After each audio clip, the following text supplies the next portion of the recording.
beer. Na makatatlong bote ay tumayo si Kuya Edgar para mag-CR. Bulong ko kay Angge, ngayon ko makikita kung may gagawin si Kuya Edgar sa'yo. Maglalasing-lasingan ako. Para kang sira, sagot ni Angge na nakangiti sabay siko sa tagiliran ko. Dumating na si Kuya Edgar, mukhang nahihilo na. Nang malapit ko nang maubos ang panlimang bote ay nagkunwari akong lasing na. Sa totoo may tama na talaga ako, pero kaya ko pa naman. Gabi na, mag-aalas.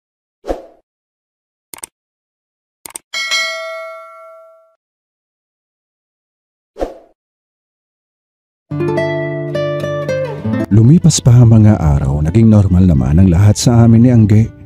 Kahit paulit-ulit na rin ang mga naikukwento niya at nagsasawa na rin ako. Nagtatanong ako baka sakali may naitatago pa siya sa akin.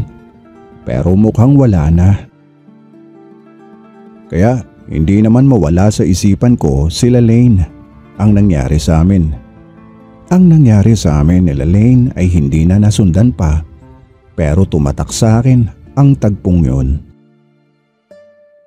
Kumbaga sa ulam, adobo si Angge, si Lane naman ay kaldereta. Kaya hinahanap-hanap ko rin siya. Hanggang isang araw ay nagtanong ako kay Angge tungkol kay Lane. Han, kailan uli pupunta si Lane dito? Tanong ko kay Angge.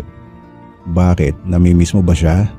Sagot naman ni may halong pagsiselos.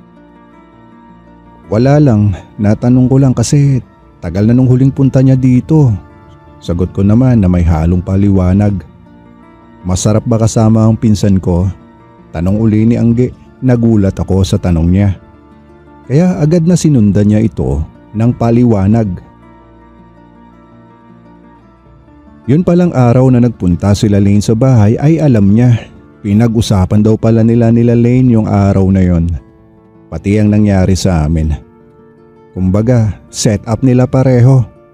Iniisip daw kasi niya na baka mambabae ako nang di niya alam. Mas okay daw yung ganon, at least alam niya. Natutuwa ako na naiinis sa mga narinig ko kay Angge. Kaya muli na naman niya akong inasar-asar. Na kesyo kunwari pa ako na ayaw pero bibigay din pala ako sa pinsan niya. Siya nga palahan, gustong magpunta ni Kuya Edgar dito sa bahay. Nagulat ako kay Angge. Pumayag ka? Sagot ko. Bakit naman hindi ako papayag? Pupunta lang naman yung tao, bibisita lang. Sagot naman niya. Oo nga naman, wala namang masama kung pupunta sa bahay si Kuya Edgar. Nabigla lang ako kasi iba ang nasa isip ko. Pinag-usapan kasi namin siya dati. Na what if kung si Kuya Edgar ang pupuno sa pantasya ni Angge na 3S?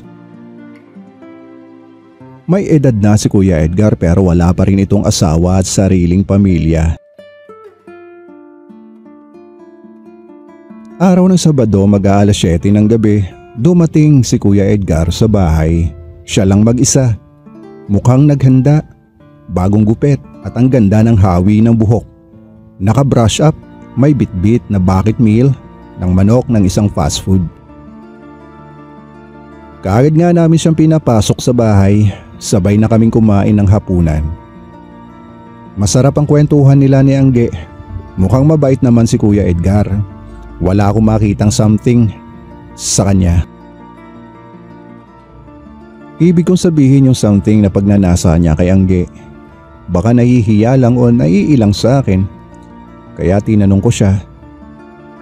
Kuya, gusto mo bang mag-inom? Bibili ako ng alak. Sabi naman niya, beer lang daw at mahina naman siya uminom. Kaagad na inabot sa akin ang buong 1,000 pera na kinuha sa wallet. Sumilip pa ang lilibuhin niyang pera. Sabi ko, ako na kuya, may pera naman ako. Ipinagpilitan ni Kuya Edgar ang pera niya, kaya kinuha ko na. Habang pabalik na ako, bit-bit ang 10 bote ng San Miglite. Ngayon ko makikita kung may something talaga sa kanya at kay Angge. Bulong ko sa sarili ko. Kaagad kaming nag-umpisa ni Kuya Edgar na mag-inom. Kumuha na rin si Angge ng beer. Na makatatlong bote ay tumayo si Kuya Edgar para mag-CR. Bulong ko kay Angge, ngayon ko makikita kung may gagawin si Kuya Edgar sa'yo. Maglalasing-lasingan ako. Para kang sira, sagot ni Angge na nakangiti sabay siko sa tagiliran ko. Dumating na si Kuya Edgar, mukhang nahihilo na.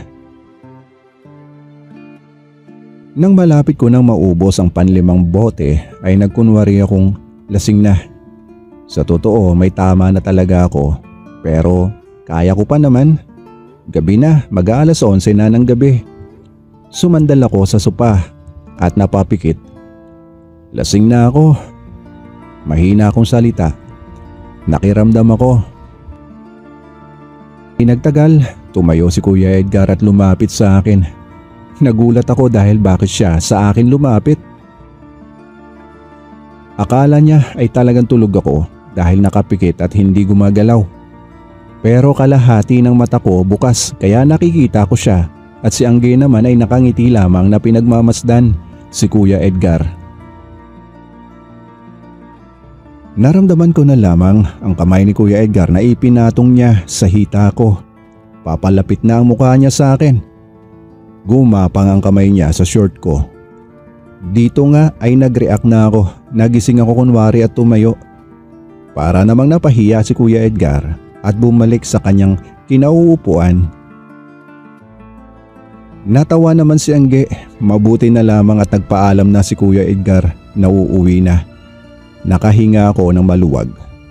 Akala ko pa naman ikaw ang titikman ni Kuya Edgar. Ako pala ang type niya. Tawa lamang si Angeline. Okay na rin, at least nalaman namin na hindi pala talaga tunay na lalaki si Kuya Edgar. Lalaki din pala ang gusto niya. Napansin naman ni Angge na medyo naiinis ako. Bumulong siya sa akin. Papupuntahin ko sila Lane sa next Saturday. Lihim akong natuwa sa sinabi ni Angge. Para 3 daw kami ang maglalaro. Bago kami matulog ni Angge ay nagpalipas muna kami ng init ng aming katawan. Makalipas ang 1 linggo, Sabado na naman. Hindi nawala sa isip ko sinabi sa akin ni Angge na pupunta sila Lane. Kaya maaga akong gumising at naghanda. Ginawa ko ng maaga ang mga gawain ko. Ganado ako. Sumasagi sa isip ko maaaring mangyari sa amin nila Lane at Angge. Kaya tuwang-tuwa ako. Alas 3 ng hapon dumating sila Lane sa bahay. Ang saya ko nang makita siya. Pero nawala ang saya ko nang makita kong may kasama siyang isang lalaki. May tsura at medyo maganda ang katawan. Na-insecure ako ng konti. Kaagad naman niya itong ipinakilala sa akin.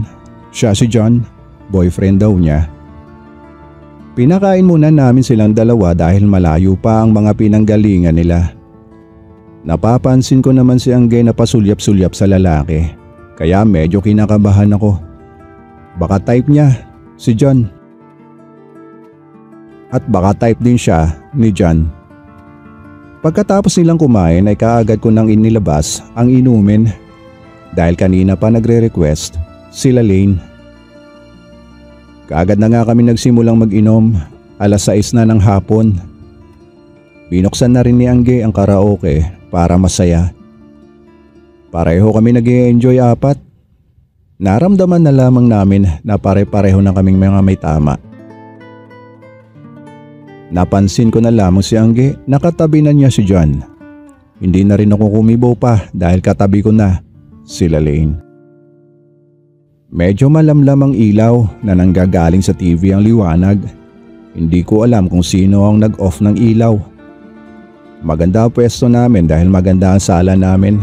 May malambot at mahabang couch at 2 upuan na pawang malalambot. Nakita ko na lamang si Angge na nakaluhod kay John. Di ko ma-explain ang nararamdaman ko. Para bang na-turn on ako sa nakita ko. Naramdaman ko na lamang sila Lane na ginawa din sa akin ang ginagawa ni Angge kay John. Maya-maya ay nakita ko ng Angge si John.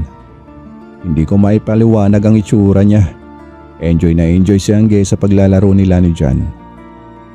Tuloy na rin kami nila Lane sa paglalaro.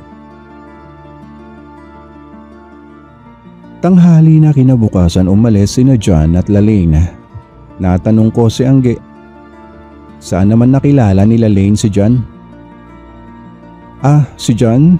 Siya yung waiter sa bar na naikwento ko na sa'yo noon. Siya yung umano sa akin noon nung nalasing ako. Salita ni Angge. Nang marinig ko nga ay naging kulay asul ang mga bola ko sa baba.